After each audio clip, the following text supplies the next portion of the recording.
Hello, welcome to episode 415 of the official podcast. We're here. We've got things to talk about. Yeah. None more so than the fact that Concord still exists. What? It's still a thing. What? Yes. They may have destroyed the studio, removed all traces of it from the the online stores, and killed every person who bought a copy of the game, but it still exists because they spent an extra fucking $100 million probably animating it for the new Prime series, That's Prime Video right. series, Secret Level. I forgot all about Have you that. seen this, Andrew? No, Okay, I saw here, let me read the trailer for it, and I know what it is, but I don't know anything beyond that. Fuck. Okay, well, here, let me read the lineup. It is called Secret Level, as Jackson just mentioned. It is a video game anthology series with episodes about Sifu, Concord, Pac-Man, Mega Man, PlayStation World, whatever the fuck that is, and Warhammer 40k. One of those does not belong. All successful I'll let you games. at home guess which of those does not belong on that list. Wait, which one? I really Mega hate Man, Sifu. obviously. Fuck that game. It sucks. Had to be that one. I thought it was fun. I'm kidding, Jackson. Sifu's one of my favorite indie games of all time. No, it's fucking Concord. The game does not belong there. I don't know why it would got I approved didn't to be realize there in he the already first said place. Concord. I didn't realize he already said Yeah, Concord. I read it in yeah. between Sifu and Pac-Man. I love Pac-Man and Mega Man, and then they threw in Concord as if it was going to be like a decade-defining game. Like everyone's going to be like, oh yeah, Concord, iconic with the fat Asian arrogance. guy. They couldn't That's what even it is, wait it's and the see. arrogance. They Wait till it couldn't even releases. wait a year and see. They had to do it now. That's insane to me. That's crazy. Somehow And the best Concord part- has returned. It's incredible. You just have to imagine like the negotiations that must have happened between Amazon Prime people and like the Concord representation, which is Sony, right? Mhm. Who was it again? Yeah. Sony. Yeah. And them trying to sell this fucking turd to Amazon, like, no, you guys, you don't want to miss out on this. It's gonna be bigger than Pac-Man. It's gonna be a household name. Like Concord. Everyone and their grandma is gonna know Concord. You're going to rue And the then it day you died. turned your back on Concord, Amazon. It's not even a good name. It doesn't instill anything in anyone, you know? Like, Well, Oh. neither does Pac-Man until Pac-Man became a thing. Like, if you were talking about that's Pac-Man fair. before Pac-Man, it would have been like a But- dumb but name. look at Same the- with anything. Look, Sifu. look at the rest of the Sifu? lineup. So Sifu, I believe, is the Chinese word for like sensei or master or teacher, and it evokes something. When you hear Mega Man, it evokes something. World of Warcraft, Warhammer 40k. You think of things even without knowing them. What does Concord tell you? Oh, I can answer this one. Concord was the fastest jet plane built. And it crashed immediately upon being made into a billion flames. and Okay, killed it a is bunch of accurate. people. You're right. Mm. Totally Yeah, I nailed mean, it. Maybe it's the name. Maybe it's just cursed, huh? That might have been the don't start of name the your thing end. Concord. Yeah. Good What a lord. lame fucking name too. But yeah, so this is coming out on Amazon Prime. I'm actually kind of excited. Yeah, they announced this. They announced this series before the game released. So we knew this was coming, but there was like discussion. Like, do you think they're going to cut that episode from the series or whatever due to the fact that Concord bombed so hard? It would be an embarrassment to keep it, kind of. But I'm kind of glad that they've kept it. Though. No, here's what I'm hoping. And I really hope this happens. I hope out of all the shorts that come out, Concord is far and away the best one. And I hope it starts a genuine Concord fandom now that the studio is closed and the game is permanently shut. That is what like I a want to cult happen. I want a following? complete 180 off of this. You know, I was expecting that once the Concord studio, whatever the name was, I don't remember the name anymore. Once they shut down, I was expecting some people online, Firewalk, I think, some people online to be like, Concord was misunderstood. It was the best game ever. You killed it. But no, nothing. None of that. Nope. Absolutely nothing. I think everyone disagrees. The But yeah, best I saw for that them, makes the sense. literal best praise was, I tried it and it was fun. Oh well. Like, no one wanted to save it or defend it. They just went, it was okay when they were trying to defend it in any way. I just can't believe the arrogance on display that Sony paid over $200 million to buy the studio before they even released the game. And they set up this entire, Prime Video like integration into this animated series. They closed a shitload of other studios to do it too, and people are pissed. I remember when Concord announced their departure, all the feedback was, you closed this studio, good riddance, fuck you. Like, take your shit You and have go. to be like, credit where credit is due, though. You guys remember when that one ship crashed into a bridge recently in the US this past year and it I think entirely so. collapsed? Like, Concord's marketing department could sell you that bridge still. They have to be really fucking good at their job to not only sell that studio for hundreds of millions of dollars, but get an Amazon show on top of it. That is impressive to me. Like, you sold the stinker. They've got evidence on some like Sony executive or Amazon executive or the entire industry. Because I think they were industry vets for a while. I think they come from a lot of the group came from Bungie, like split off from Bungie and made Firewalk. I think I could be wrong, but that's what I heard. So they are industry vets. So they probably have like close connections and stuff to people up top. Sony absolutely did all the legwork. It's an unknown IP with an unknown studio. Like, what were they expecting outside of that, you know? But that's where our point. Like, why would Sony even like jump on this so fucking hard? It boggles the brain. Like, surely someone internally could have raised the alarms that, yo, this game might not be the guaranteed hit we think it will be. It really shows how they just well and truly don't understand their audience. They complain time and time again, we don't have a mascot. We don't have a face for Sony. Like Nintendo has Mario and Xbox has Master Chief. Who represents Sony? And there's plenty of good candidates. But then they have Astrobot comes out, and it's perfect for that. It's a celebration of PlayStation. It's got an appealing, cute design. You can slap it on anything you want, give it cameos, super easy. But they go, no, we're going all in on Concord. Concord's going to be the new face of PlayStation. Yeah, the discussion likely inside the studios was, how can we cram Concord into Astrobot? How can we make sure the characters are in Astrobot? God, they're so bad at this. They're just so bad at their job. I mean, they're better than fucking Microsoft. At least we're talking about Sony. True. True. Great.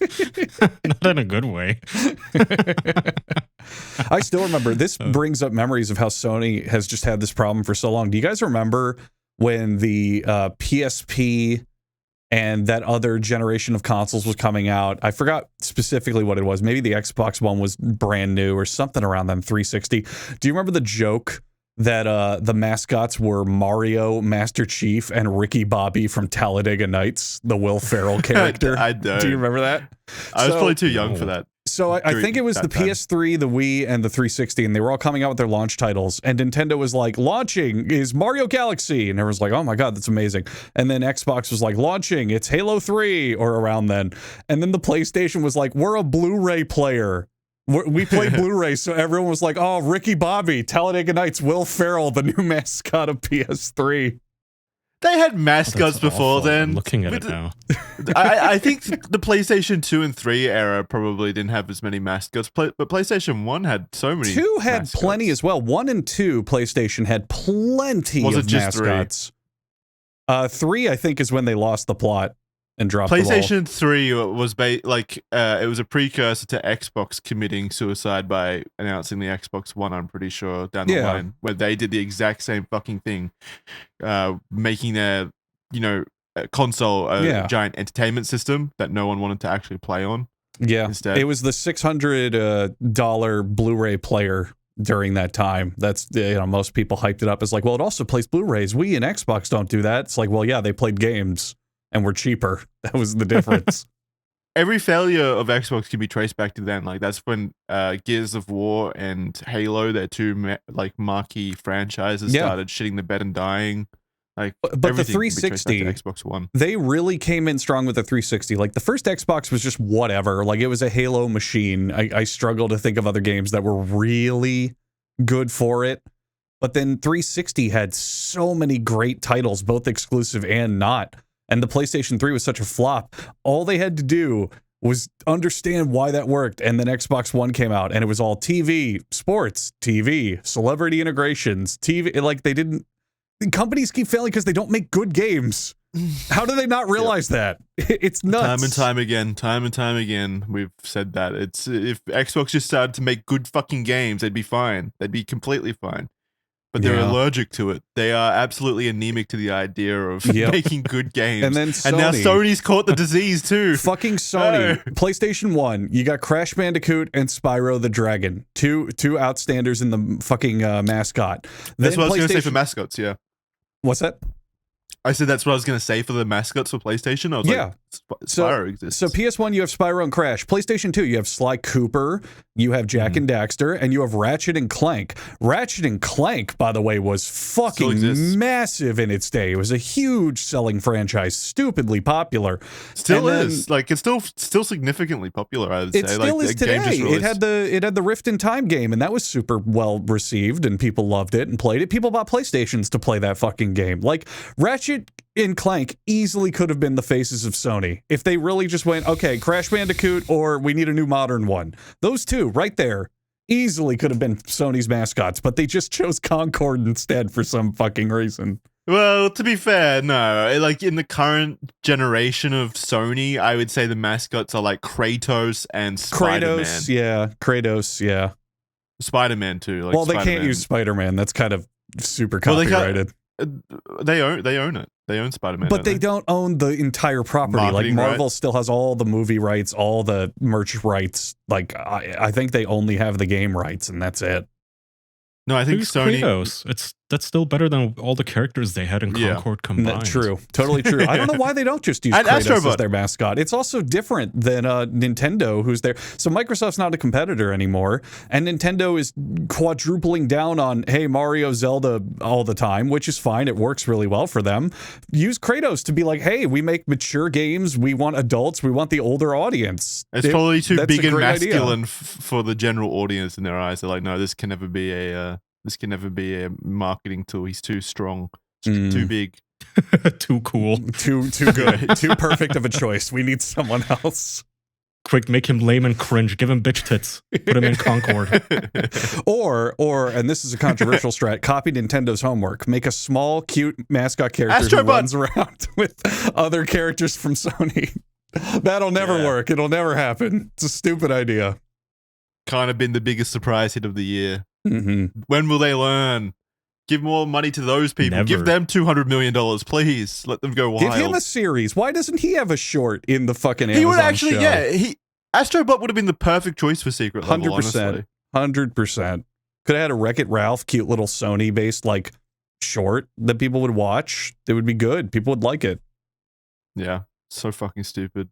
Yeah. I heard that the latest Nintendo game is kind of bombed though, or maybe not. Brothership. People will buy Nintendo games regardless of Mario Luigi Brothership. That one. Yeah, I think it's that one. It's gone bad reviews. I've heard it's okay, like super just fine, totally fine. It's the best. Yeah, but if you're hearing that from like Nintendo fans, that probably means it's like bad. I haven't played it, so I have no opinion. I've been playing the fucking Pokemon card game with all my time. It's so good. I know, it's so good. It's just so good. Yeah.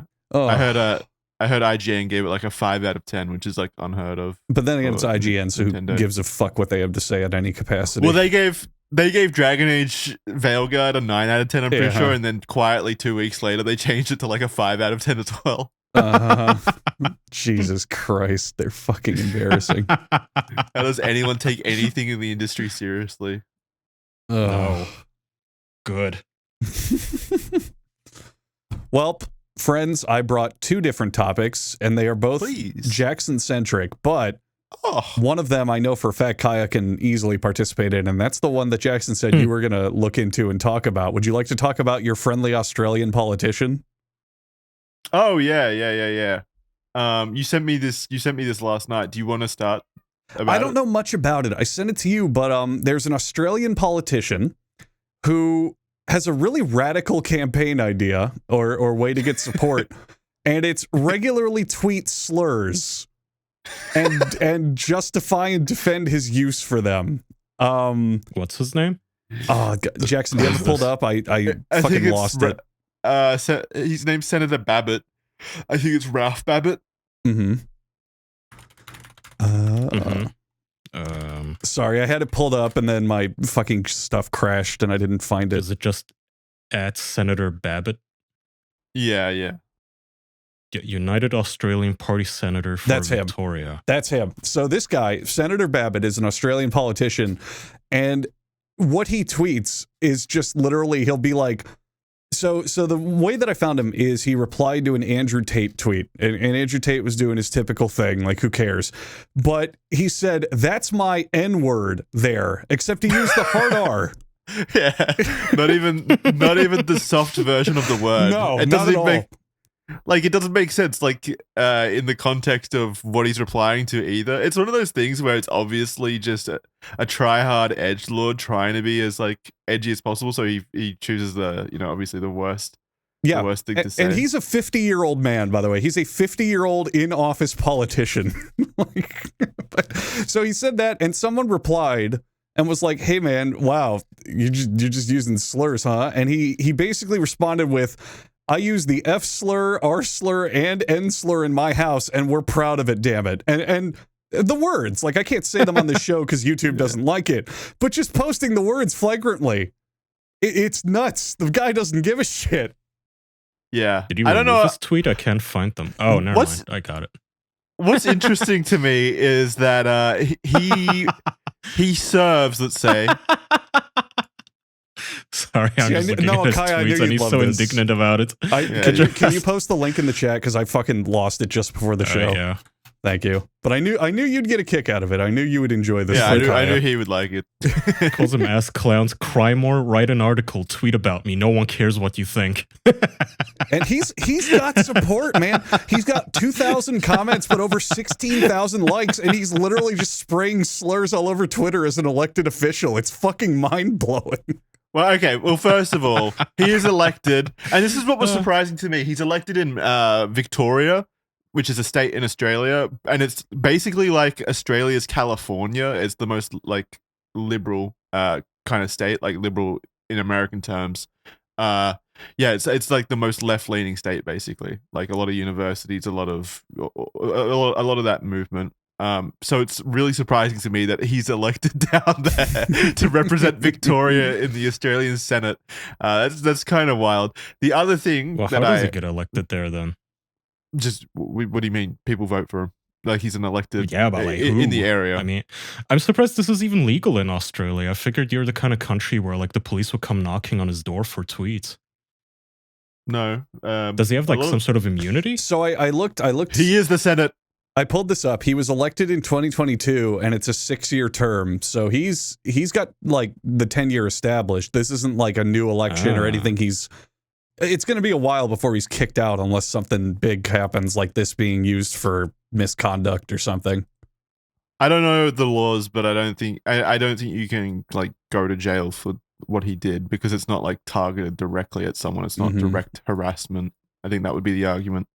But yeah, he's also a member of the United Australia Party, which is in the two-party system. It's kind of like it's basically an independent party, like basically what America has with like you've got the Democrats, the Republicans, and then a bunch of other shit that no one cares about on the side. That's sometimes they squeak through and get a seat or whatever, maybe if they're lucky in local legislations, local electorates or whatever.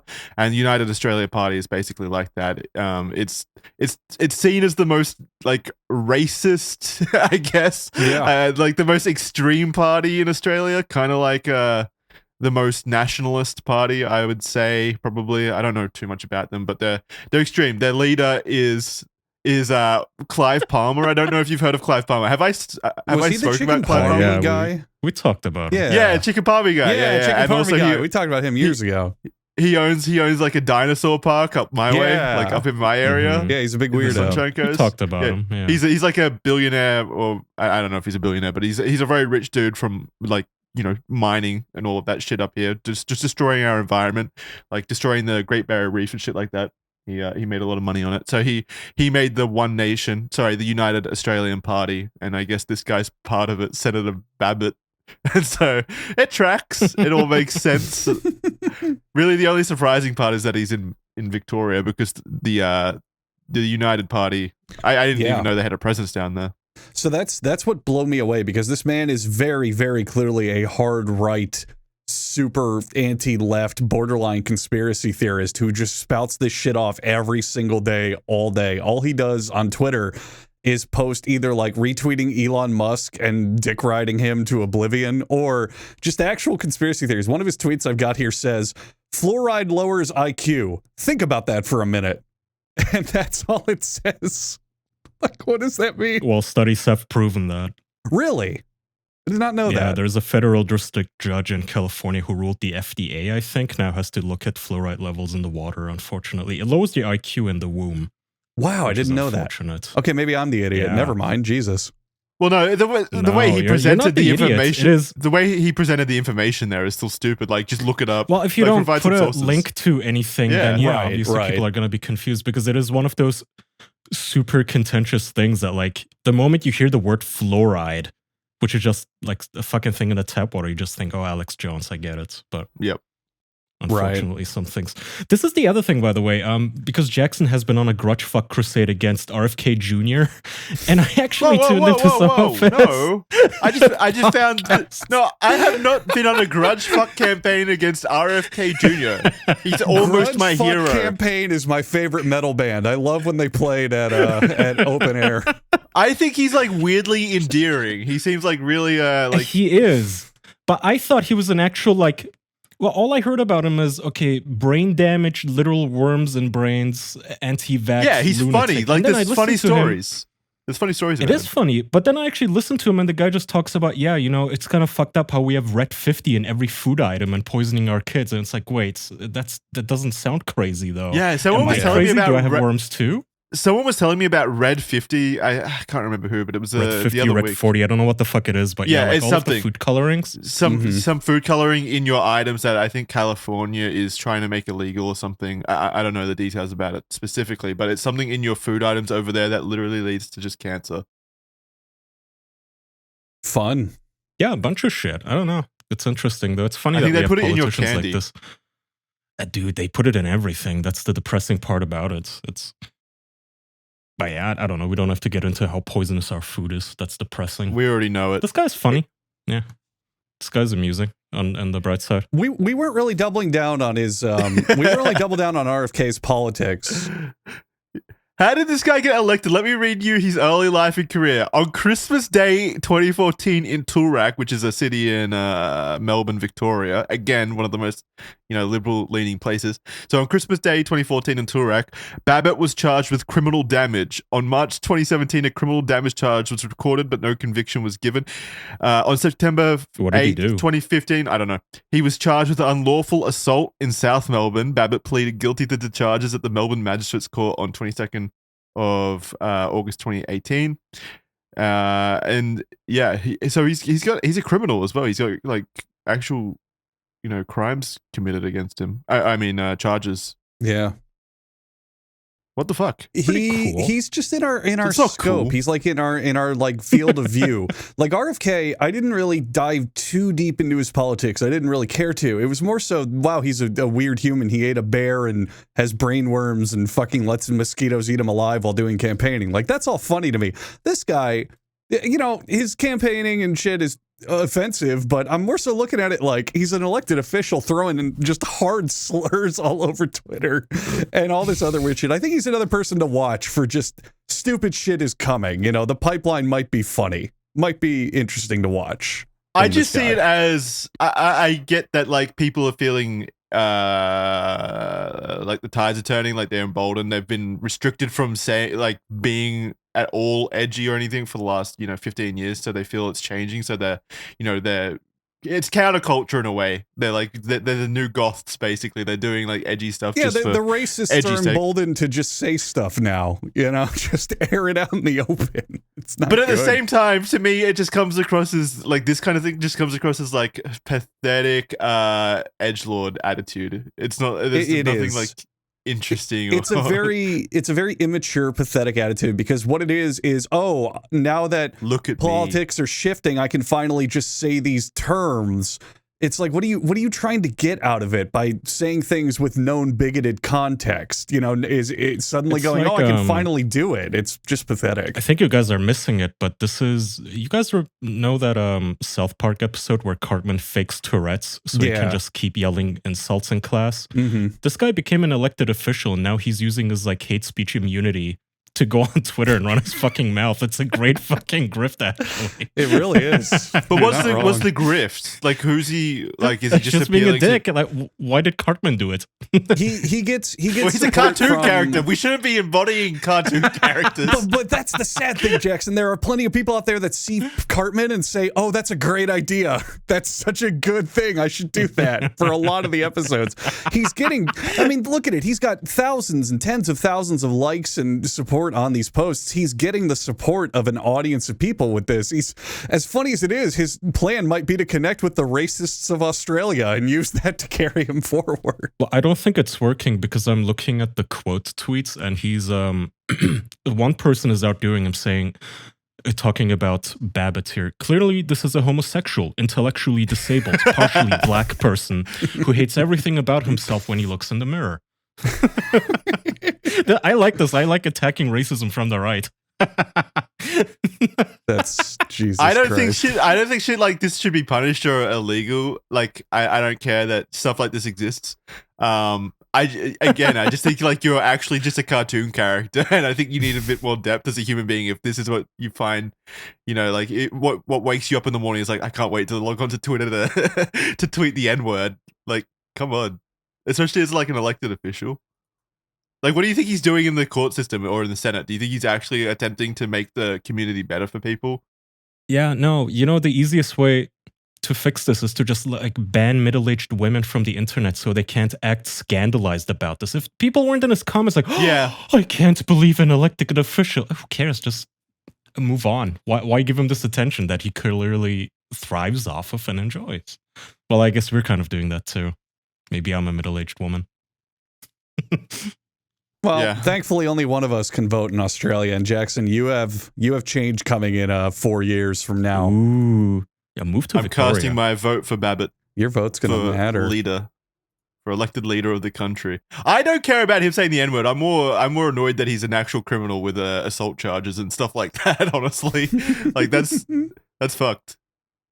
I don't know. It should be illegal to elect criminals, like actual criminals. This is the best that they could do, though. Like, this man won. He had to be chosen by the people, and he got. I know. I mean, I guess So somehow. funny. Yeah, the people's choice. Well, depends on what his assault was, right? I mean, did it have any detail? Did he like beat his wife or what happened? I can look into it in a second for you. But I also like this is more damaging in my opinion. Before he was a politician, he ran a real estate firm. That's done it for me. He sucks. Fuck Ralph.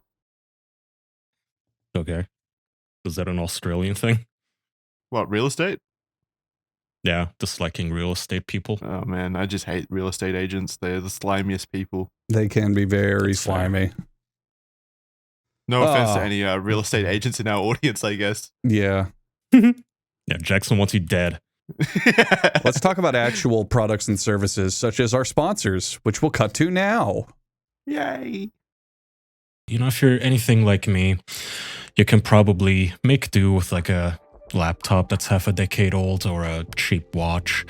But I tend to put a lot of effort, research into getting a good mattress. I purchased the good kinds because I know that is actually important. You know, if you think about it, you spend like a third of your day minimum in bed usually, hopefully.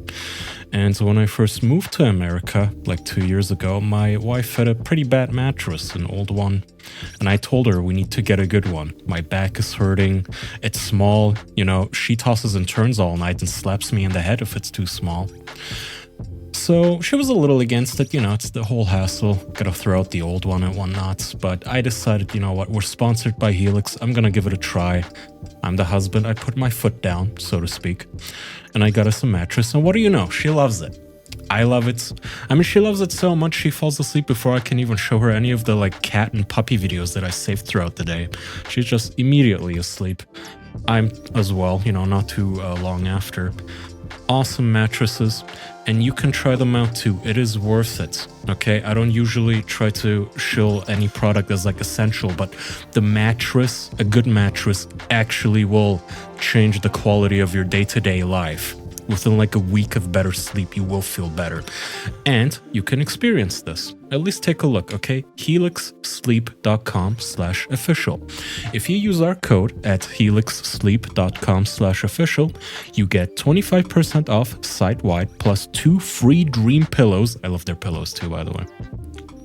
2 free dream pillows with any mattress purchase, and with any Luxe or Elite mattress order, you get the free bedding bundle, 2 dream pillows, a sheet set, and a mattress protector at helixsleep.com/official.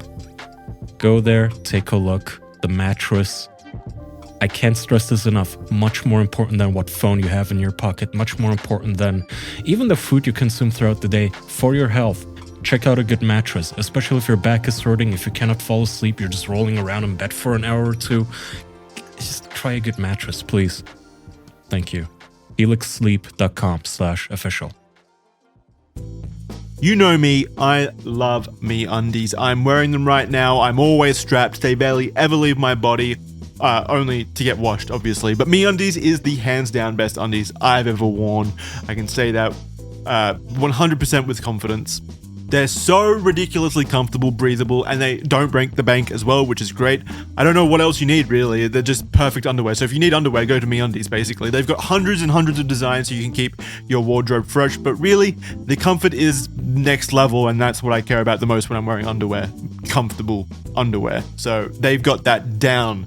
I really cannot understate the breathability on these bad boys. Even in the sweltering Australian heat, I feel like my junk makes it through unscathed thanks to the shield in front of them, my MeUndies. And just so you know, it's not just undies at MeUndies. They also have joggers, hoodies, onesies, and even more that you can check out right now. And on top of that, if you're not happy with your first pair, it's on MeUndies, and they'll take care of it, no questions asked. So kick off lounge season with MeUndies and get 20% off your first order, plus free shipping at MeUndies.com/officialpod and enter code officialpod. That's MeUndies.com/officialpod, code officialpod for 20% off plus free shipping, linked in the description. Please go get some underwear.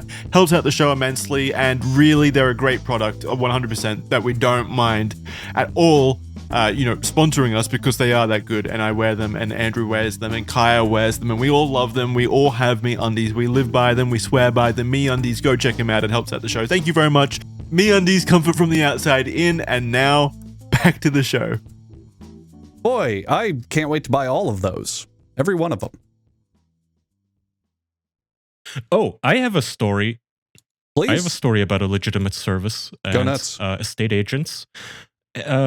Man dies by suicide after receiving botched beard transplants by, quote, estate agent posed as a surgeon in Turkey. So this guy, a Frenchman, went to Turkey for a beard transplant and got it completely botched to the point where he apparently looked like a porcupine and killed himself because a Turkish real estate agent posed as a surgeon. So maybe Jackson is onto something. Maybe they're like the global villains. Now, my question is, Kaya, why would you do this? Well, I wish I had a real estate license. That sounds lucrative. But this guy, he apparently posed as a cosmetic surgeon. And I know this is a thing, actually, like cosmetic surgery tourism. People go to like Thailand and Turkey. Yeah. I think Turkey is very famous for its hair transplants, isn't it? Yeah, they are. Don't ask me how I know that. Wait a minute. One day. Can you give us insight on the beard transplants here? Is this a One big day, industry? no. One day I will make my trek to Turkey and take use of their fantastic technology. I don't know why they have such a market on hair, but they do apparently. Well, we're very hairy people. We have extra, so we've specialized in it. Maxed out all our points. Jackson, just come to America, and I'll fix you up. Oh, you'll give it away for free. Yeah, I'll just numb your skull with some vodka and a needle. It's really all I need, and some like do you bushels even of need hair. the needle? Gorilla Glue would do a really good job of it. It would hold for a long time. It'll keep your pubes on my head. Yeah. Beautiful. Thank you. Do it like that Jackass movie where they glue a pube beard to your face. Unfortunate story. Yeah. A beard transplant, though. Like, man. Yeah, the guy didn't even look bad before. I guess he was very self-conscious about not being able to grow like a very thick beard. That's the best I can think. Yeah, I mean, let's get over it. Yeah, I think it's how old was he? 24. He was. Yeah, that's. Does it that say sounds that? about right. At some point in your life, 24. Yeah. Yeah, I think that's about right. Like that's when like self-image is kind of important, or image, I guess, is important overall. But like once you like hit like late 20s and stuff, you just kind of stop caring what other people think about your appearance. Generally, you just like this is what I got. Yeah, you settle into your body. There was probably body dysmorphia there, like an actual mental illness angle that he took it that seriously. But man, I think facial hair you just kind of have to accept. Like I don't think a beard transplant is a surgery I'd risk just to have a beard, you know? Some of these guys travel to have their legs broken and extended too because of their height or like neck surgery and such. I feel like, yeah, at some point you have to settle into your body and just accept, this is what I have to work with. It's fine. You know, when you're like my age, 30 years old, like, you don't think about it that much. You're never going to be like, the most attractive, a celebrity, because they have fucking entire teams working on that, by the way, first of all, to make them as attractive as fucking possible. So you're never going to be that. So you may as well just be comfortable in your skin. And you're going to find someone who finds you attractive anyway, like finds you attractive enough to be with you. So I think being comfortable in your own skin is the most important thing you can do, because it's good for your mental health. This guy also may have been totally doomed because looking into what they were doing, they were taking head hair grafts and putting them on his face. And in nearly every case, the hair on your head is different from the hair on your beard. And it's just probably like, I'm looking at photos of beard transplants now, and man, there's just something about it. It does not look the same. It really, really doesn't. Where else would you, or could you get the hair though? The best I got is a donor beard. See, I think this is just one of those things. I honestly think that it's just one of those things where you got to accept you can't grow a beard. Like, the surgery is not worth it. I can't see it ever being worth it, you know? Donor beard actually sounds so amazing. Can you imagine being on your deathbed and like signing away? Like, would you like to be a beard donor? I don't know. ZZ Top is going to make a ton of people happy when they die. Aw. He lives on in their beards. I don't know. Yeah, this is way too risky. I would never travel to like some podunk country, be it Turkey or Mexico or whatever, for cheaper surgery. I wouldn't travel anywhere for surgery. Unless it was like life-saving surgery, I guess. And that, like, yeah, that's what I was going to say. Unless they're like super desperate and you need a black market lung, I guess. And even then, it's like, that's just not going to work out the way you want it to. Too much effort. Probably. Yeah. I'll just die. Well, that's my corner for the Turks are once again at it. Good for them. I do love how like their main national industry is just hair. Like their main export. I guess it's not export. No, it's their main export. It's where 90% of their GDP is generated. Just all of it. It's pretty cool. Exporting hair. I think it's hair transplants and heart surgery, ironically, which is... Oh, that's pretty good. Sometimes both. Yeah, putting hair on your chest. You get one free heart surgery with every hair transplant. You go in for a checkup. You go in for a valve cleaning and you come out with an incredible beard like a mountain man. Good for them. I don't know what Australia's is. Kaya always argues with me the fact that Australia has absolutely no contributions to the world. That's always his argument. No commercial, as in... You guys might be good at some surgery. I don't know. Is there like gambling surgery? Maybe you install fucking slot machines in people's faces. I don't know. Yeah. So he hates Australia. Any Australians listening? I don't hate Australia. I do. You're just at the kiddie table. I'm sorry. He thinks he's an American citizen now. He in our private DMs. Soon. Oh my god! People get so okay. I'll explain this to Andrew. Andrew, you know how everybody, like the rest of the world, acts like America is this lolcow country? And stupid Americans. All I like to do is point out to those people that like 9 out of the 10 most profitable companies on the planet are American. Yeah. And that there isn't a single European one, not one. Zero. No. There are 0 successful companies that are European or Australian in the top 10. That's all. And people get really upset at this. Oh yeah, we're big fucking powerhouses. We're big boys. Like, you can laugh at our fatness and dumb IQs and horrible public transportation, but at the end of the day, we rule the world. Like, your products are ours. Your entertainment is ours. Thank you. That's all it I all need. comes from us. You talk. It's not American jingoism. It's just pointing out that the European screaming about how dumb Americans are. You're doing it on an American phone on the American internet, right? There is no German Starlink. Yeah. There never will be. That's it. That's best Just you've saying. also got to kind of circumvent that is Chinese made stuff, and yeah, they got a lot of stuff But there they're too. still made for American companies. But aren't they're they, still generally? made for Yeah, American basically. companies to American standards, and they're usually seen as lesser than the higher end American stuff. Like, that's how we propagate the world. It's in where we generate the money. Everything else we suck. Yeah, I'll give you that. But you paid me to say that. Thank you. Appreciate Speaking it. of American entrepreneurship, I wanted to bring this up because this just invigorates techno-optimism in me. Because usually I'm like a doomer, Unabomber type guy about technology. miserable. But Marslink, SpaceX is apparently now pitching this to NASA, where they want to establish basically Starlink and have a bunch of satellites in orbit, but on Mars. And the idea would be to connect with a lot of latency, of course, but to essentially connect Mars to the internet in the future, which is cool as shit. Yeah, For all the So you're people gonna on be able- Mars, it is extremely cool. I was making a joke then, but it is extremely cool technology. I mean, that is cool. Imagine being on a Mars like little colony. I don't even know if they would have colonies or tent cities or what the fuck it will look like, but you're gonna be able to chat with them on Discord and stuff. Just Yeah, like but would our you voice want calls to- right now, where there's gonna Would be you want to 30 chat minutes with of a people delay. on Mars? Would you want to chat with people on Mars? They probably suck. They've got like their Mars problems they're going to complain about constantly. Oh my god, they're Ugh. gonna bitch about the atmosphere and gravity, and it's like, shut No, up. you know what? dude. What it's gonna be? I bet it's gonna be people like Senator Babbitt who are just gonna be the most unhinged and offensive people because they know that they're beyond the reach of law enforcement and swatting. Like, what are you Yeah, gonna do? Call plus- the cops on Mars? Plus, you can't get much. You probably can't get much more rural than Mars, right? Like, You're gonna have a brand new layer of prejudice. You're gonna have Podunk as you can Martians get. going, those fucking Earthicans, those fucking Earthlings. They're They're fucking gonna start everything up. inbreeding. Oh, it's gonna be a country full of like actual rednecks. And don't get me started Oh, that about would the be people on the awesome. moon. They're gonna complicate everything. If after decades of us making sci-fi movies about Martians, it turns out that one day Martians are just gonna be like inbred rednecks that just say slurs on Twitter and no one can do anything about it. It would be Yeah, so what do we- cool. I'm not making the trip out there to stop them. They're good. They can, Yeah, me neither. Imagine being a cop having to investigate. yeah, fly your little police cruiser out there. Takes like 20 years of your life.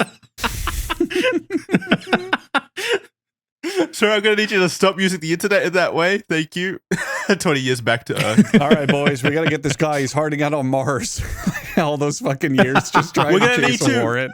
We create the internet to connect to the Mars rednecks. They come on and start immediately spreading Mars hate and like slurs and stuff, and we have to like build a Great Wall filter for the Mars thing, Ooh, just to keep the Mars they're out. gonna secede. They're gonna secede from the United States. It's gonna be like 1776 all over. Okay, wait. That's a good question. Do you think once we establish life on Mars, when it happens, will it be its own country or will it be a part of will it be like a state of the United States? I'm gonna see it as what we do with Antarctica, where it's like everyone kind of joins together and goes, no one can own this. It's its own thing. No one can own Mars. For Antarctica that works because it's just a giant fucking ice cube. Who And cares? Mars is just Like, a giant it's just- dust ball. There's no one nothing can- on it. No, but I'm saying at that point we'd be able to like terraform it and live there. Like Oh, once by people are actually then. able to live Well, there. if Yeah. it's you mean if it's actually self-sustaining? Yeah. Because it's gonna be a long time until they don't depend Yeah. on. Oh, Earth. yeah, I know. This I'm is sa- like I'm saying thousands about them of beyond years our in the reach. future if we get there. I'm saying like Mhm. like thousands and thousands of years, not something that's happening in our lifetime. But do Yeah, you it think might it'll be a become its own thing. continuation? Yeah, I would. I think it would be Here's a my thing. conspiracy theory. I don't think like I feel like Elon's gonna move there eventually in his later years, like his last 5 years of life, and they're gonna just make actual like that movie Elysium where all the rich people are on basically the Garden of Eden in Mhm. orbit, but it's gonna be on Mars, and the rest of us are gonna be on fucking Earth slum. Yeah. The space If- prejudice is going to be real. I think it's going to come on very quick. Earth would have to get Space pretty prejudice. fucking bad for billionaires to leave it and start living in like a space station above Mars. It would have to get pretty fucking bad here. Like, because they can already Yeah. use their infinite wealth to create a Garden of Eden on Earth, the planet that was custom made for us, basically. I think in the 1,000 years when the entire world is nothing but two countries, America and China, and they're instigating World War 62, there's going to be a small sect of rich people and whatnot who just want to get the fuck out of there, and they're going to form their own third independent nation in space or on Mars. And that's when it's going to be all that shit of everyone just, hating each other who's not on their planet or on their space station. Yeah, I don't think you can just co-op just choose not to partake in that war, World War 62. I think China and US will then join forces and then just to squash the people trying to leave. Just for fun. That's world peace right there, the common enemy. The Mars racists unite. Wait a minute, wait. China and the US. So we should be Mars incentivizing racists. Elon Musk to leave the planet because it's going to cause world peace as everyone unifies to hate him and his giant space dome. That's what everyone on Reddit says. Pour him in his fucking Garden of Eden on Mars. Oh, what a punishment. I banish you to heaven. Okay. What's your concept that this is going to be heaven? Like, it's going to be hard living. Eventually. Well, yeah, but I mean, eventually when it does become... I imagine they do want to terraform it, right? Nobody wants to live in but the billionaires don't want to go there and terraform it. They want to wait till it's terraformed and then go there. Well, they pay to send They're people going to have their robots do do it. Yeah, robots. Yeah, but it's not going to be immediate. Like, it's going to take time. No, not immediate, but Musk, eventually. Elon Musk the 7th is the one who we're going to be fighting against in his giant space dome. Or rather, his legal name, Zekuban Q7. Perfect. Yeah. One of his 27 children. Yeah, really. I hope one day he can he just splits off all his personalities into a bunch of different robots, and we can own our own Elon bot. Just have him around. Oh, what's that movie where they're all in a fucking hotel and they're all the personalities of the crazy guy? What is that movie? What the fuck are you talking Split? about? 12 Angry Men. No, maybe. No. What the fuck am I thinking of? They're stuck in a... Oh, I'm gonna look this up. It's got the guy from Scrubs in it, Dr. Cox. Wait, what? What'd you say? It's got Dr. Cox from Scrubs in it. No clue. No Fuck. idea. Fuck. Just look up him. I am, actually. It would be cool, though. You'd have one Elon obsessed with breeding and nothing else, and then another one just obsessed with Diablo 4, which he can't even probably play on Mars because he's going to have to be connected to the servers. Oh, the latency. Oh my god, the miserable latency. There's no video games on the moon. trip. Fuck that. I don't want to do that. I couldn't think of anything worse than having the breeding version of Elon Musk. Though. An Elon Musk fuckbot. Are you kidding me? That would be awful. Well, by then he'll have robot concubines probably with like artificial wombs and shit. Tesla wombs. Ugh. You have to charge up their wombs using the wall charger. Ew. Did I just make this movie up? Identity. That's it. Never heard of it. What the fuck is this? It's a great movie where 10 people are stranded in a hotel during a storm and they start dying one by one, and they reveal like halfway through the movie it's actually all the split personalities of a serial killer. And so it's a really cool movie. It's really good. I remember liking it. So they're not real. They're not real, but when they get like zapped out of his brain with electrotherapy or medication, they get killed in the hotel in the little fictional world. So he's not actually in the hotel either. No, he's in like a it's been a long, this is a 2003 movie. I probably saw it back in 2003, but I remember thinking it was really cool. Yeah, that does sound cool. There's your movie recommendation. There you go. Identity. It's a horror movie. Yeah. It was good though. It was really good. Huh. Yeah. Okay, Speaking of sounds recommendations, Jackson, I have another topic that appeals to you. Hi. Have you watched the new Futurama? I have not. You was talking about it the other day, Yes. and it's on my list, but I've been busy, so I haven't watched it yet. Damn, I thought you had watched it. Didn't that come out like a year ago? A year ago, and then there's another season that came out this year that I think just finished. Okay, so I watched the first episode of the new season when it first came out because I was very excited, but I was just kind of like mixed on it. Yeah, I just nothing really hooked me immediately, so I was just like, I'm just gonna wait. It's a big mix. The old Futurama magic is not there. Don't look for it. Aww. It's not. It's really not. And The downside is they really do lay harder on the pop culture references. The episodes are like, That's what I was worried about. Yeah, here's the episode where we make fun of Amazon taking over everything. Here's the parody of Squid Games. Here's the episode where we make fun of Bitcoin. Like they do that. But, and I think you'll enjoy it because of this. The reason I'm still watching is the jokes are still good. Okay. They still pull really good one-liners and setups out of it. Like, I laugh every now and then. It gets me pretty good. So. Okay. If there's laughs there, I'll watch it. But I feel like The Simpsons, Futurama are both kind of, well, Simpsons definitely have both Simpsons run their 100%. courses. I won't watch new Simpsons. I'm not into that. But no, I get what you're saying, where it was kind of like, nothing's really hooking me. I definitely have a level of nostalgia for it, where I'm like, oh, I like seeing these characters again. The voice actors are perfect. None of them sound old like The Simpsons or do a bad job. They are perfect. They sound perfect.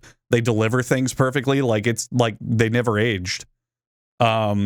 But, you know, there's a level of I like the universe. I like the characters. How like modern relatability does it get? Because obviously in like The Simpsons, like Trump shows up for an episode where they, you know, they're angry at Trump or whatever. Like Lady Gaga shows up. Shit like that. So there are more pop culture references for themes. Like, they don't really reference pop culture. They just more so theme the episodes around it. Like, this is the Dune episode. This is the blah, blah, blah.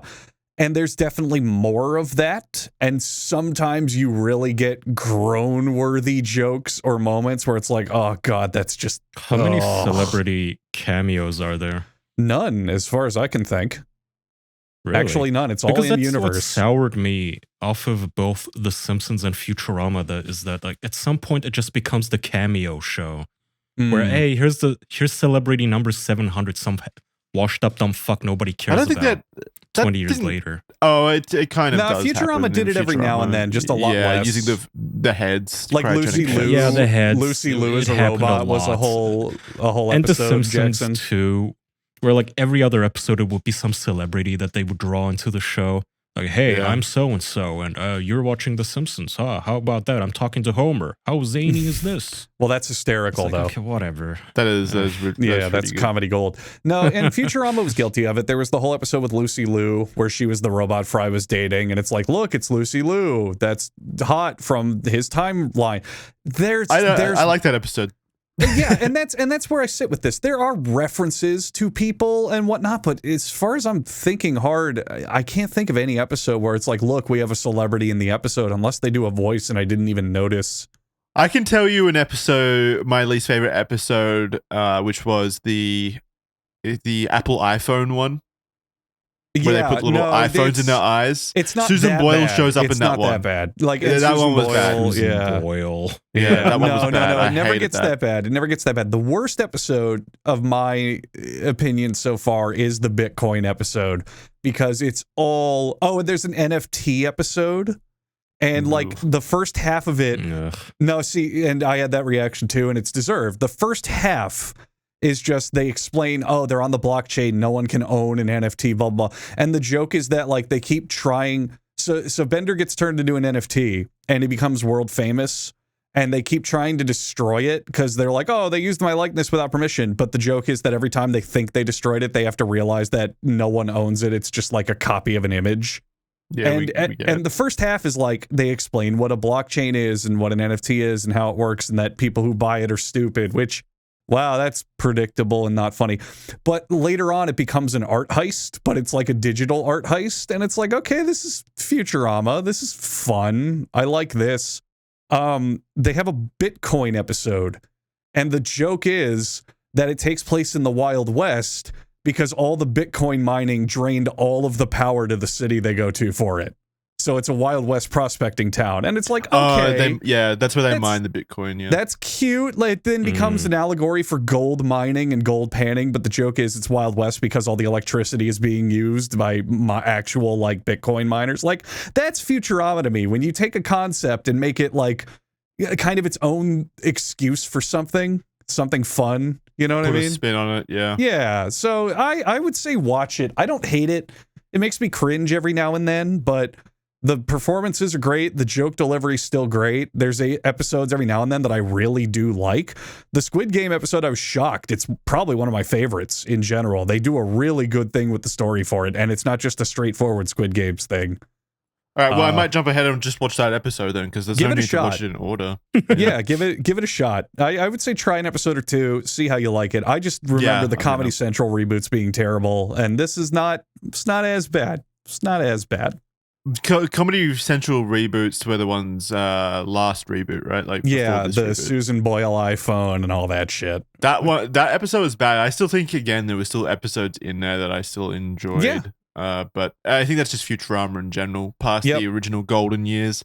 And I feel the same. I feel the same. If you can hit like a 50%, if you can hit like a 50% average or whatever, like half the episodes are good. I know that sounds like you're making excuses for it, but when Futurama is good, there's really nothing that hits. So to give you an idea for a concept I like, there's an episode where it's this first season finale where they sit around and they start mulling over, well, what if the universe is a simulation? Because, like, Bender's a robot, so he's not real.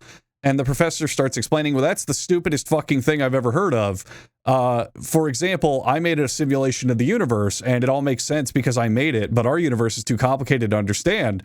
For example, I had to program the simulation to run on a consistent clock, so that way everything lines up perfectly with my computer. And Amy says, isn't that like the speed of light in how it propagates information in the universe? And the professor goes, oh, okay, yeah, we're probably in a simulation. I changed my mind. That makes sense. And it's like, that's a Futurama thing where they actually kind of take a concept and turn it into its own, way of the crew exploring it with their characteristics and whatnot. And it was a good episode. I really liked the season 1 finale or the new season finale. You remember the age-old Futurama trivia that they created an entire math formula to describe the aging process in that episode. The body swapping process. Yeah. Oh no, it's the body swapping one. Yeah, it's the body swapping one. Yeah. Yeah, they created their own math formula because they're giant fucking nerds. Yeah. There's moments like that in this show. I don't think it ever gets that smart. I have a feeling a lot of the old writers left. Yeah. But every now and then there's really good jokes. There's cool ideas I like. I would say if you're into Futurama, give it a shot because I'm enjoying it. I just want to know if you had already watched it. Yeah, okay, I'll watch it and I'll let you know. Yeah, I'll watch it. Yeah, after Kyle watches it, I'll make him watch it first. Funny enough as well, the episode I just watched, it's on the second reboot season, like the newest one. Leela has an AI friend, like a Chat GPT friend, and it gets jealous and tries to kill her. And it reminded me of like what we were talking about with that kid and the Daenerys AI too recently. And it's like, they're taking more modern sci-fi topics and turning them into Futurama, which I don't hate. I think it's interesting, As long as they as long as it's not just here's reference, that's always my main hang up. Yeah. Is when it's a lazy type of comedy where it's like the Star Wars thing. It's like clap when when Glop Shido shows up or whatever. Soy face. Yeah. Yeah. I'm just done with it. It's not anything. It's not mentally that stimulating. Bad. You'll have a moment where you're like, oh God, and want to skip it. But it's every now and then some of the episodes, I would honestly say 50% average. The episodes are like, oh, that was good. I like that. That was worth watching. It's fine enough for me. That's not a good ratio, though. It is for Futurama. It sucks. It is for people who like Futurama. Yeah. Yeah. You're there for the characters and the world and the nostalgia. So hitting 50-50 on a reboot like that, I think is pretty good, to be honest. If I had no already existing relationship with Futurama and I didn't care about Futurama right now, then obviously, that average would suck, and I'd be like, why would I take time to to go through that? But because I do love Futurama and I have loved 5 seasons of Futurama and I love the characters and stuff and the world, then 50% average sounds pretty good to me. Yeah. Sometimes you just have to be better than half. Yep. Just the official podcast. I wouldn't even say that for our show. Let's reboot it. As long as 1 in every 2 episodes is decent, I'm happy. We'll keep trying for that, I guess. We'll get there one day. One day. Aspirational. Yeah, Jackson's optimistic. So I've started doing a movie review podcast with a friend, Connor. It's on the official channel as well as our membership sites in case you want to listen to it. It's Real Boys. I've been thinking about watching a movie called The Substance. Have you guys seen it? No, but I've heard of I it. skimmed it. You skimmed it? Like, so you put it on and skimmed it, or you skimmed the Wikipedia? Both.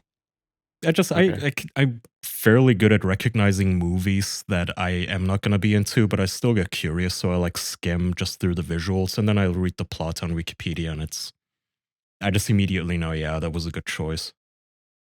I don't know, it gets way too overhyped. I think people really hyped it up because it has quote-unquote body horror, but it's just really garbage tier cosmetics, essentially, at the end of it. I don't know. Well, wait, did you say you watched it, or you were? I haven't watched it, but yeah, I've seen all the praise for it, and I was gonna watch it. You're literally the first person I've heard that's had a negative opinion of it, but I guess you haven't. I mean, it's not for me. Maybe it's good. I don't know. Just to me, I don't like body horror. It bores me. I'm the same. What's that one director who does all those movies with the ugly visuals? Cronenberg? Cronenberg. Yeah, Cronenberg. Yeah. God, my God, all of his movies are such hot garbage. They're all so fucking bad.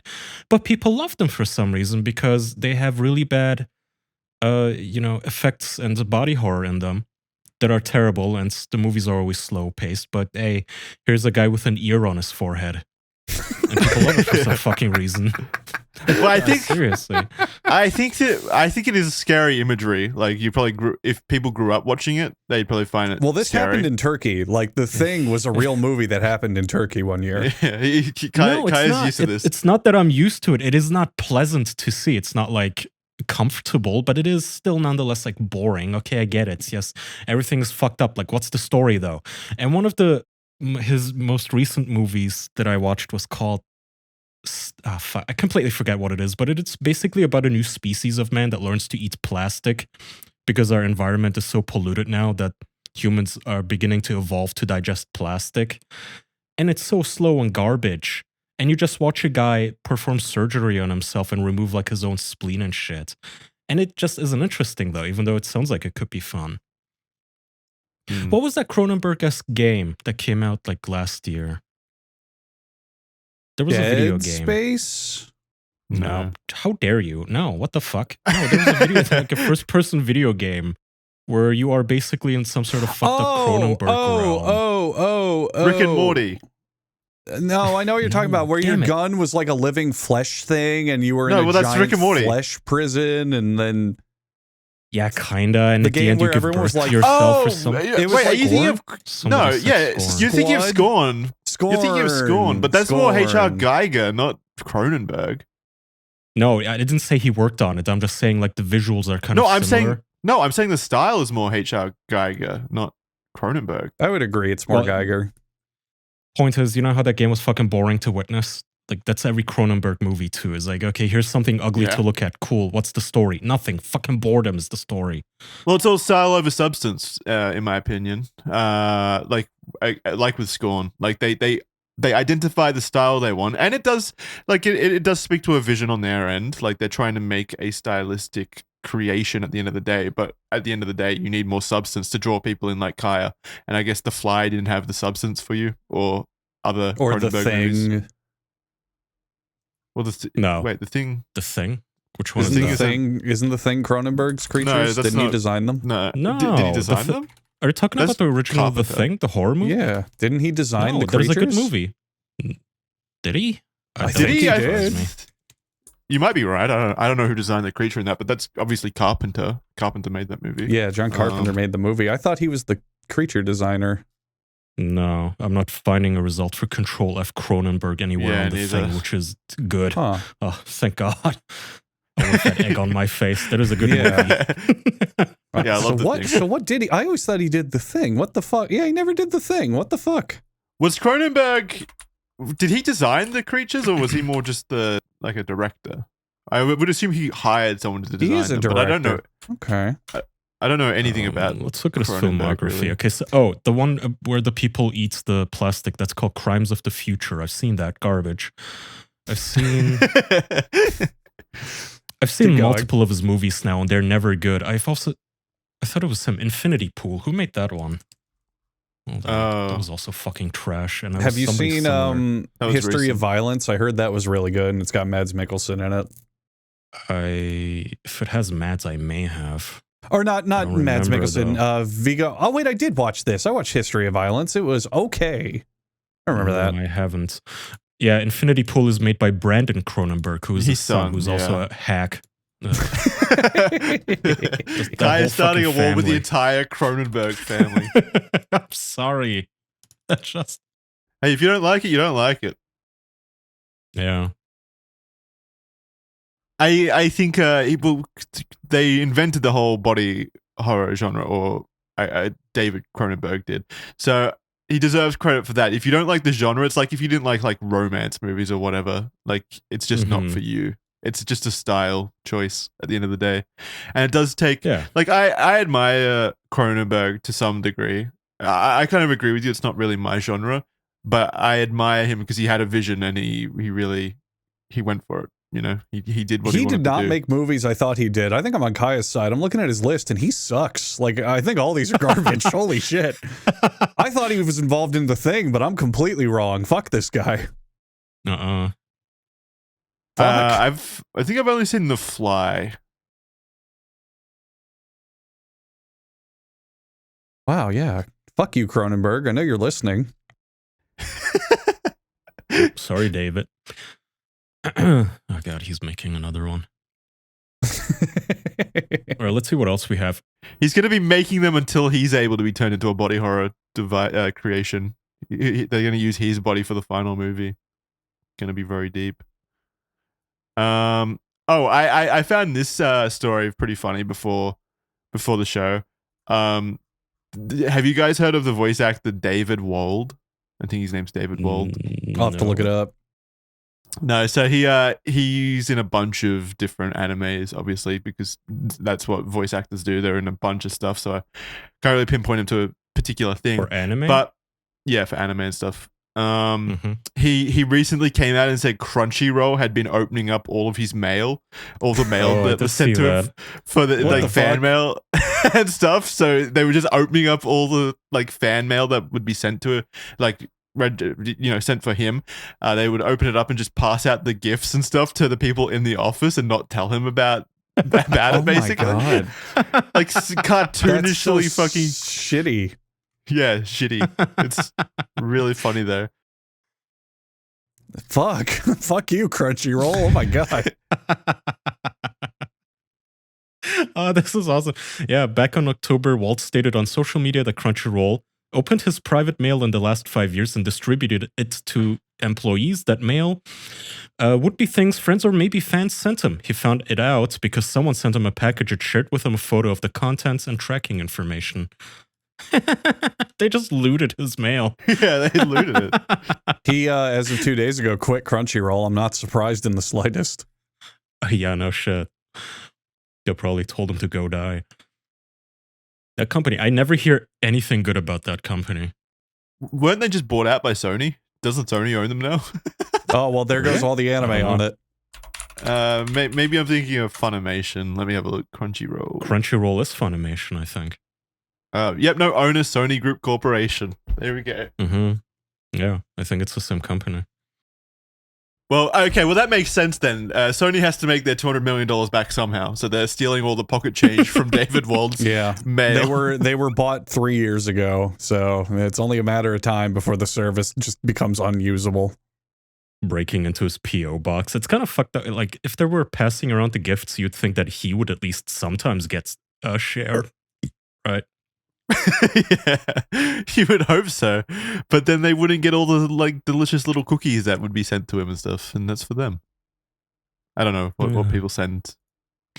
Well, why would you even keep that shit? Like from the Crunchyroll perspective, because it would be what I'm imagining the mail would be is like fucking like doodles that fans send in, like like sketches and stuff, like fan art and stuff. Like they're like, yes, this is clearly for me. Over here at Crunchyroll. Because not keeping them would make people happy, and that doesn't sound like a corporation's motto, you know? True, yeah. So he says his most recent update on the situation, other than just saying that he's not returning to Crunchyroll Studio Productions, he said, still no reply at all from the old role, no apology, no commitment to recover items, nothing. So maybe there's a case and maybe there's a not. Or maybe I just become the whistle that never stops blowing. Either way, these abuses will be brought to light. Stay tuned. I don't know if I would classify them as abuses, but still, yeah, it's pretty fucking like dumb of Crunchyroll. Yeah, pettiness. Really. What a weird thing. What a weird choice. Pretty funny. It's my fun anecdote. Do we have anything else on the agenda? Well, I have the Yakuza quiz. A few things. Oh, yeah. Okay. But let Kaya go first. Hey, real quick before we can do the quiz. Before I go, before we do that quiz, I want to see. Yeah. I want to say I've seen a few posts on Reddit and stuff about how, well, broadly speaking, people like the quizzes, all right? But there are some people that are like, I just wish they'd talk for an extra 30 minutes instead of doing the quiz. Like, the quiz is taking up, a chunk of the episode that we could be talking about other things. And I want to just make the note that if we weren't doing the quiz, the episode would just be ending right now. Yeah. So it's just extra time. We know when we are out of topics and momentum and a good episode, and we always throw the quiz at the very end. So you're not missing extra discussion. It's just an extra thing on the end of the episode. Fun things to do at the end. So if you have that criticism, I get it. Like, if you don't like the quiz, just turn the episode off now, right? That's fine. Well, we always put it at the end too, so you can skip it. Just go to the next episode. Yeah. But yeah, the episode would just be ending if we weren't doing this. I just thought of another one. Fuck you. We like the quizzes. We're gonna keep doing them. Well, they're fun. two of us like the quizzes, and this is a democracy, so so Kaya's vote is completely invalid. That's right.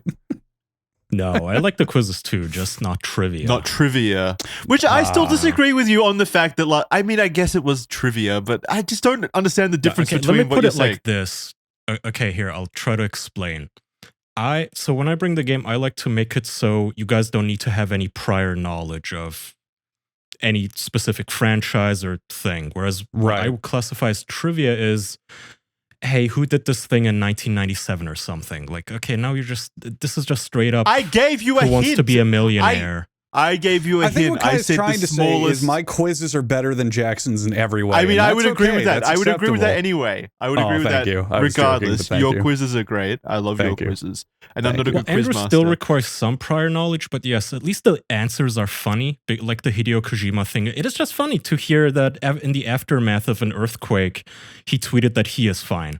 Like, fuck the whole country. I'm okay. I know lots. That's funny. Whereas fun facts about whatever presidents or pop stars, hey, is Madonna left-handed or right-handed? I don't know. That is such a cognito toxin to me that, like, I go catatonic. Jackson, I think where you're faltering, and we can fix it in the future, is when I do quizzes, I pick stuff I specifically know a lot about, and I filter my questions to be answers that I think are amusing, not just general trivia. I know a lot of stuff about things that you guys wouldn't find fun or interesting, though. Like, I wouldn't be able to make a quiz. What counting sand? The Lego Star Wars dinosaurs. That's 3 quizzes right there. That'll be fun.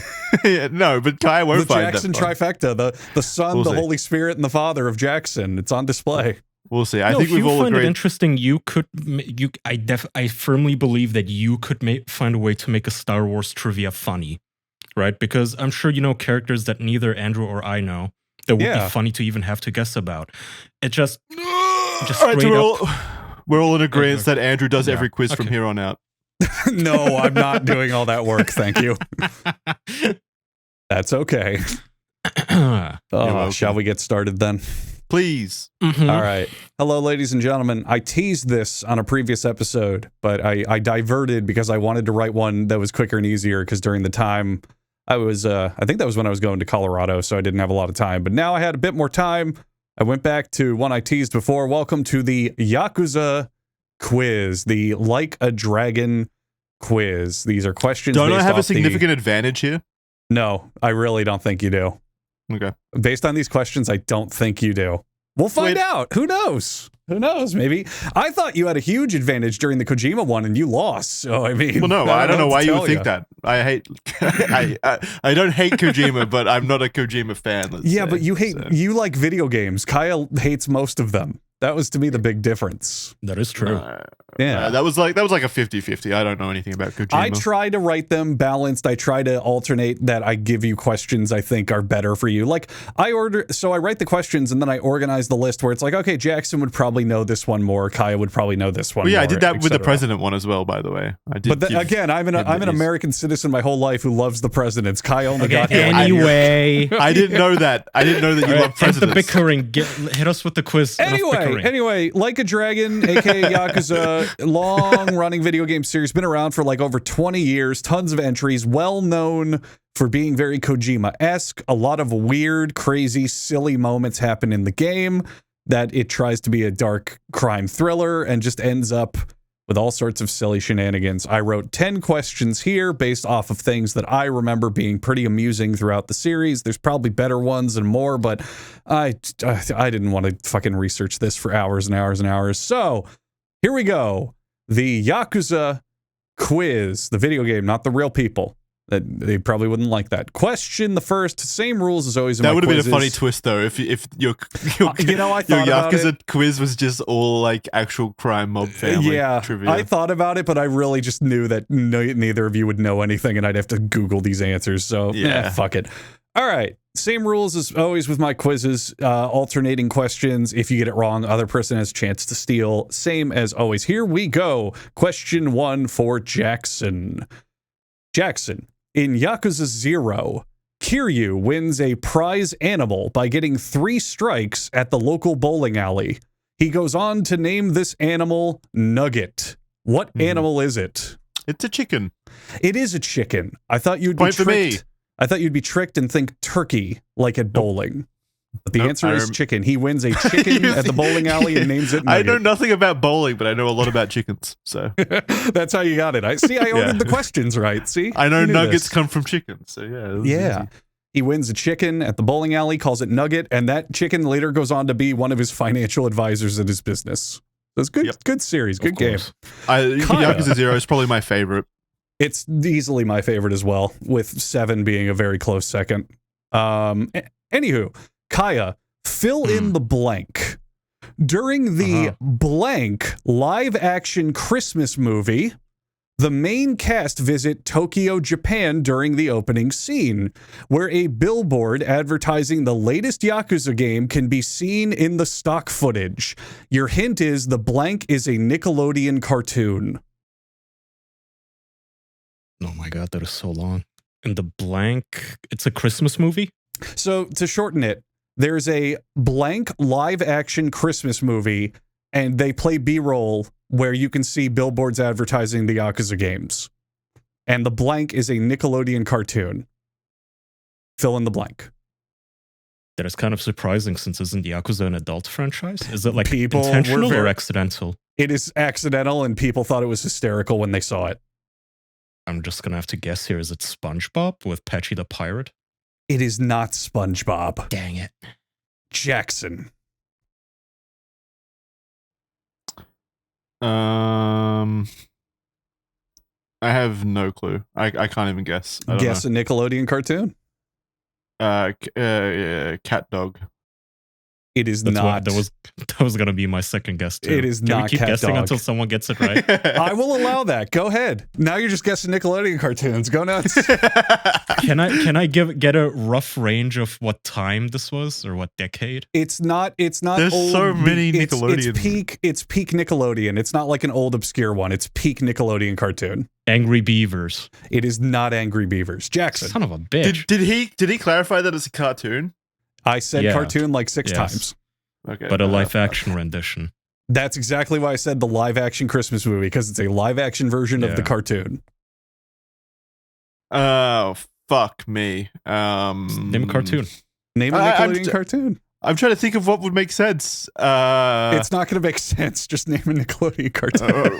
That's why I gave this one to Kaya, because you just have to know Nickelodeon cartoons to get it right. All right, Hey Arnold. It is not Hey Arnold. Kaya. Ooh, that's a good guess, though. It is a good guess. Courage. It is. That's Cartoon Network, so I'll give you another guess. That's Cartoon Network. Oh, okay. Yeah. That's my biggest fear. Like, that's what I'm trying to figure out right now. Ooh, Rugrats, yeah. What? You said Rugrats, Kaya? Yeah. It is not Rugrats. Jesus. Jackson. Goddamn. Yeah. I thought you guys would get this immediately. There's so many cartoons. Yeah, that's my issue, is trying to figure out which one's Nickelodeon, which one's fucking You're going to Cartoon kick Network. yourself Speed round. over this. Just all name that. cartoons, you know. All that. All that is not a cartoon. Fuck. Monsters. Drake and Josh. Just say it out loud, and first one to get it wins. Go. Just blurt. Monsters. Thornberries. No.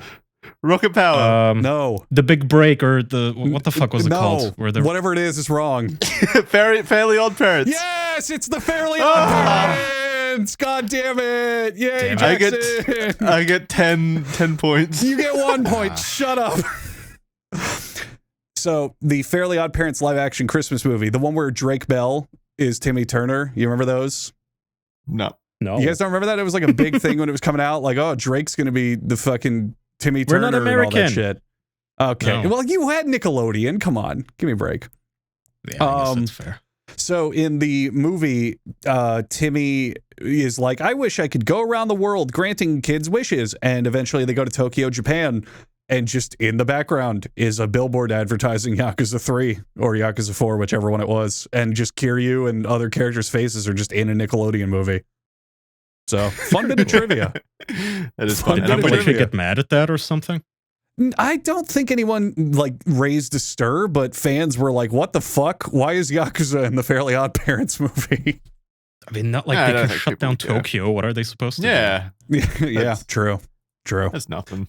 All right, back All right, to next. Jackson. Kaya, he's leading by 2 points, but you have You suck. plenty of chances to catch up. Plenty of chances. All right, Jackson. The original American release of Yakuza on the PlayStation 2 featured a notoriously infamous English dub, including long-running antagonist Majima being voiced by what prolific voice actor and science fiction actor? Oh my god. Science fiction actor. No Einstein. Take a guess. Harrison Ford. No, it is not Harrison Ford. Kaya. Mark Hamill. It's wait, Mark Hamill! Fuck! Kyle is Oh. correct. Kyle, Yes. Jesus, Kaya is correct. Kyle. I said need Kyle. to get the hat. Kaya, excuse me. Kaya is correct. Mark Hamill voiced Majima, long-running antagonist in the very first Western release of the games. And funny enough, he does not remember it. People confront him with footage of it at conventions, and he literally doesn't remember doing it and thinks it's fake. Well, he's been hit in the head So- a few times. Yeah. But yeah, he was originally the villain of the series back when it first came out, which I found Dude, funny. it's so fucking stupid. I don't know why. Yeah. Harrison Ford isn't even a voice actor. I don't know why you said Harrison Ford. Mark Hamill seemed like a I slam went dunk. yeah, I know. I went the right franchise. I don't know. My brain just went blank, so I just said whatever sci-fi actor I could think of. I mean, a voice actor, I also said, and Mark Hamill does both. Yeah. All right, yeah, I know. Kaya, it's on to you. Mhm. Score is 2-1, so definitely anyone's game. I got to pull up a supplementary thing real quick. 2 seconds. Okay. This is one of those where it's definitely you don't need to have played the games to get this question at all. Okay, Kaya. The Yakuza franchise is well known for using actual product placement in the series to make Tokyo feel more realistic and probably to earn money. Who knows? Kaya, name one real-world company that has been featured throughout the series. I got this. Shit, I don't know. Sony? That is correct. Fuck. Okay. Nailed Was it. it a trick question that was too easy? Sony has billboards in Yakuza 6 advertising their phones and other products. But yeah, there's a whole list here I got on the wiki. I was gonna say Sega. Sega is also prominently They've got featured. There's an arcades. arcade run by Sega. Oh. Pepsi, ESP Guitars, Don Quixote, Coyote. Axe Body Spray, Uber Eats. Oh my god. Yeah, they get all sorts of brand deals. So literally, question was name any of them. There's a list here. I got like of 30 of them, and Sony is correct. You should have made it a little bit harder. You should have. Nah, I like this. Nah, You should have don't be said- sourpuss. you should have said, Or name them all. The score is Name them tied all. 2-2, and this is a good quiz so far, Jackson. So shut up. You should have said name them all. Oh yeah, yeah. I have an No hour to kill. mistakes. Yeah. Kaya totally knows Gaga Milano or Joy Sound. Absolutely. Loves them. I don't know what Gaga Milano. I assume that's clothing. It is, it actually is a watch company, apparently. Yeah, close enough. I don't know. I have no fucking idea. Score is 2-2. We are tied and on to question 5. Jackson. Ichiban Kasuga is the protagonist of the RPG-style Yakuza games. What is his explanation as to why he sees the world around him like a role-playing game? It's his obsession with what? Dragon Hero, right? Or Dragon Adventure, whatever the fuck that old school RPG is. He played it a lot when he was a kid. I will accept that. Dragon Quest. I will accept that. Dragon Quest. I never played them. He's obsessed with Dragon Quest. Yeah. The actual real-world RPG series. So I'll accept that. I'll take that. That's fine. Did I say Dragon Age? You said Dragon Hero. Dragon Hero, Dragon Adventure. Yeah. Okay, but whatever. you knew, I knew what you meant. You had the right Broadly thought. speaking, right. I just can't. I never played Dragon Quest. He is obsessed with the game since he's a kid, and it means he sees the world around him like an RPG, hence why the games turned into RPGs. Okay, Kaya. In Yakuza 0, there is a friendly old man who roams the streets in his underwear, constantly pelvic thrusting everywhere. His name is Mr. Blank, with blank being a term related to sex. What is it? Like hentai turn? A term related to sex. Can I get a hint? Is it Japanese or English? It's an English word. English word. Oh. Fuck. So, Fuck. is that your guess? I wish that was the answer. No, you said he does what? Okay. In Yakuza 0, there is a friendly old man who roams the streets of Tokyo in his underwear, constantly pelvic thrusting. His name is Mr. Blank, with the blank being an English word related to sex. You got to get this right. Mr. Thrust? No. Ooh, that's. I like where your head's at, but his name is not Mr. Thrust. Jackson, would you like to try? Yeah, I know it. It's Mr. Libido. It's Mr. Libido. That is correct. Mr. Libido. That's somehow grosser. I don't know why that makes it so much grosser. Oh, well. Score is what? 4-2? Is that right? I don't know. Yeah, No. Kaya has. Yeah, I think it's 4-2. I think it's 3-2. Sure. Okay. Sure. I'll take 3-2. No, I've asked 6 questions. It's 4-2 because Jackson got. Yeah, it's 4-2. Sorry to say it. Okay. Jackson, one of the managers of Majima Construction, is a real-life wrestling star in Japan and actor Masahiro Chono. His catchphrase is yelling the English swear word blank. What is it? Does he yell it in the game? Yes, and in real life. It's his real-life catchphrase. And it's a swear word. Yes. English swear word. It's his catchphrase.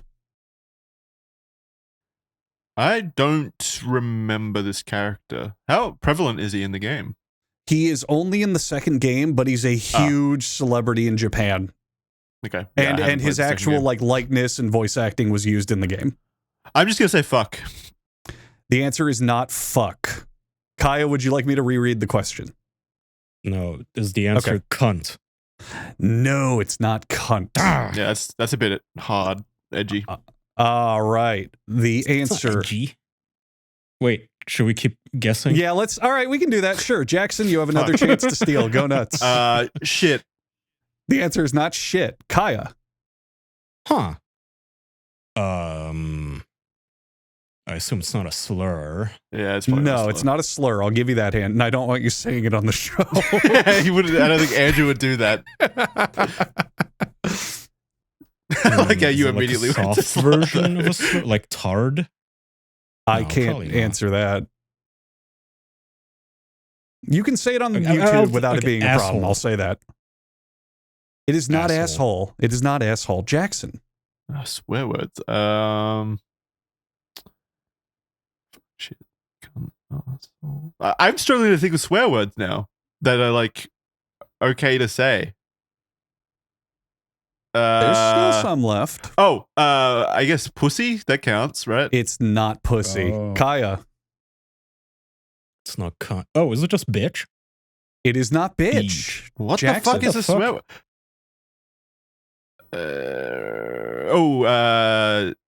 Did you say dickhead or dick? It is not dick. Kaya. Slut. Wow. It is. Slut's not a swear, I don't think. Is it? I mean, it depends on how you use it. People probably If wouldn't I call like you you a calling fucking it that. Fair, fair. Okay, well, the answer's not slut. Jackson.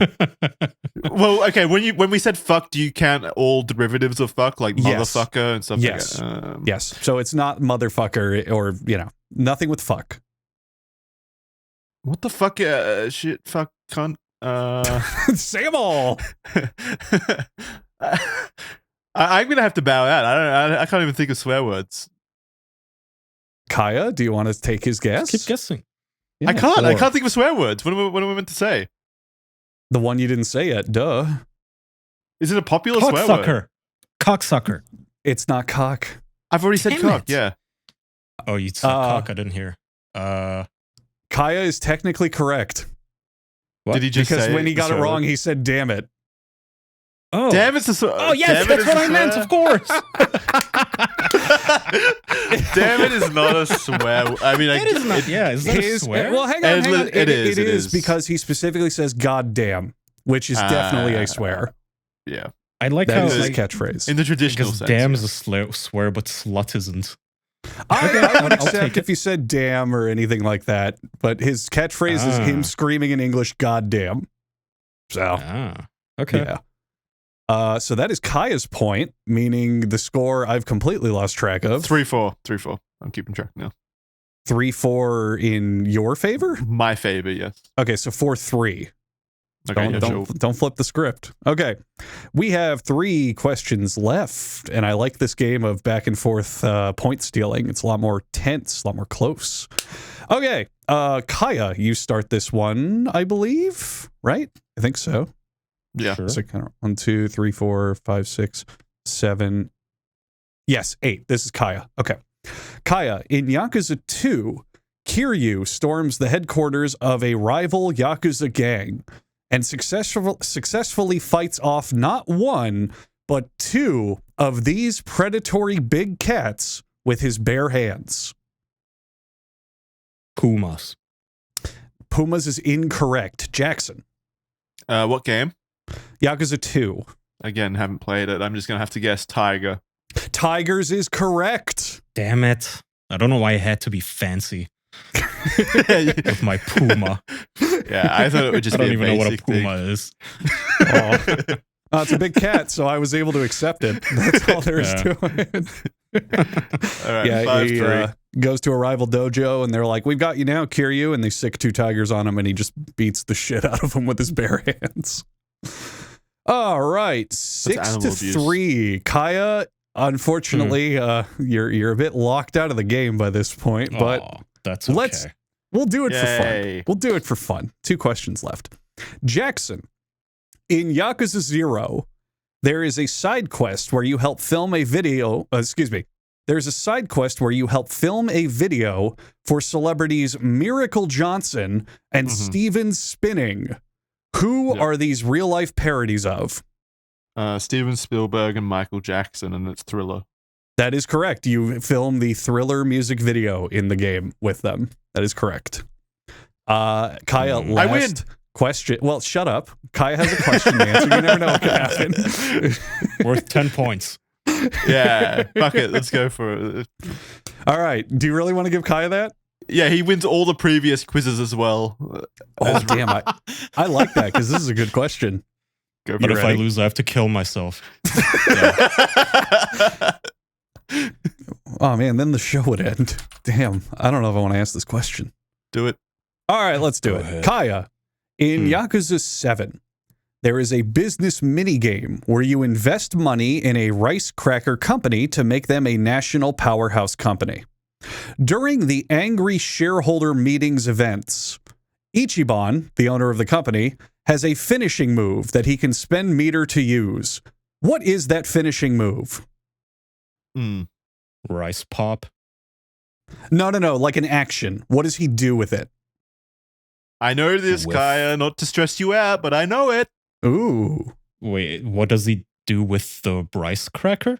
So here I'll reread the question. So there in Yakuza 7, there is a business minigame where you invest money to turn a Japanese company into a national powerhouse.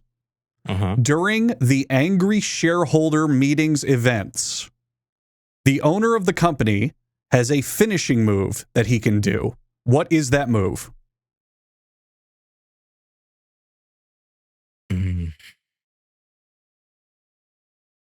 Fuck, I have nothing. I don't know. Does he just eat all of the product? Because he's so angry? That is incorrect. Jackson, would you like to guess? But now it's going to end the show. Guy's going to have to... He's going to have to shoot myself live. Yeah, I don't know if I can do this. No, I'm going to do it because I'm cold-blooded. He gets down on his knees and begs for forgiveness. He apologizes. He apologizes. He says he's sorry to the shareholders. That's his signature move. And you know what, Kaya? I'm sorry too for what's about to happen to you. Good. It's like, I'll fly to Australia and shoot myself right in front of you. Jackson wins. Kaya's death. He caused this. Fuck. It's Jackson's fault. He did it. You see it in the news. Blame Jackson. Yay. Blame Jackson. My greatest prize yet. Yay. Good game, so everyone. good at trivia that I killed someone. So that's Jackson 2-1 in terms of quizzes from me, I think. Yep. I think that's great correct. quiz, Andrew, as per usual. You are. I bow to you, quiz master. Yakuza was kind of hard because a lot of it are moments that happen in the games. Like, you need to know the characters and whatnot to enjoy it, but I tried to pick ones that were pretty general. I think I noticed your strategy in that you give a lot of hints, obviously, but also the questions themselves are like pretty easy. Like, you could realistically get them if you don't know anything about Yakuza, for example. If you know the series or you know what I'm referencing, you should be able to immediately get it. And if not, you should still have a chance to get it by just listening to the question. Like the Nickelodeon cartoon, you know, even if you don't know the game or the movie, you could just guess a Nickelodeon cartoon and get it right, you know? Yeah, exactly. Then again, you guys took like 30 cartoons to get there, but that's not my problem. That's just you guys. That was us. They had a lot of bangers. They did. You're not wrong. All right. Hearing Kaya say a word like bangers, it's too youthful. Too much of a Gen Z kind of terminology. Yeah, I'm sorry. I'll kill myself twice now. All right. Thank you very much for listening to this episode of The Official Podcast. Appreciate the support as per usual. Patreon.com/TheOfficialPodcast if you want early access, as well as official.men. Hopefully it'll be up by the time that this episode goes live. Just type it into your browser. It's official.men. If there's still a coming soon sign, then it's not out yet. But if it's open, then you can sign up for membership there instead of Patreon, and then you get all the benefits that Patreon gets, but on a different platform because some people don't like Patreon. So official.men, highly recommend checking it out. If it is running right now, we have 20% off annual plans over there, as well as 50% off for your first month. So highly recommend checking that out because you get bonus content, bonus early content, early access to videos ad-free. Go check out Red Thread. Criminally Stupid is coming out weekly now on membership platforms, as well as Real Boys, a new show that I'm doing with my friend Connor, where we talk about movies, and people seem to like it. So I recommend checking that out as well. It's on the YouTube channel as well. That's it from me. You guys got anything? Nah. No. Yeah. Too cool to plug anything. Andrew, what are you working on at the moment? You already did it perfectly. What? Huh? What are you working on your channel at the moment? If you want to give that a shout out. Sure. My next video is a review of the Godzilla versus Charles Barkley crossover event and comic book. So if you like Godzilla or goofy basketball players or just really stupid comic books, you can go watch that on my Hugbees YouTube channel. That'd be so great. Thanks, Jackson. That was a nice little spot for me. No worries. Go check it out. That won't be out for a couple weeks, so don't get crazy. Watch my other stuff in the meantime, but still working on it. That's what you're working on at the moment. Gotcha. That is what I'm working on right now. Yeah. And Kai, you've got Life is Strange playthrough up on your channel, I think. Yeah, I mean, I'm working on my suicide now, so that's on hold for a while. He's put that on hold. Find me. Yeah. Well, I don't think it's on hold. I don't think that's on hold anymore. I think you can just say it's cancelled then. All right. Yep. Thank you. We'll see you next time. Bye-bye. Bye-bye.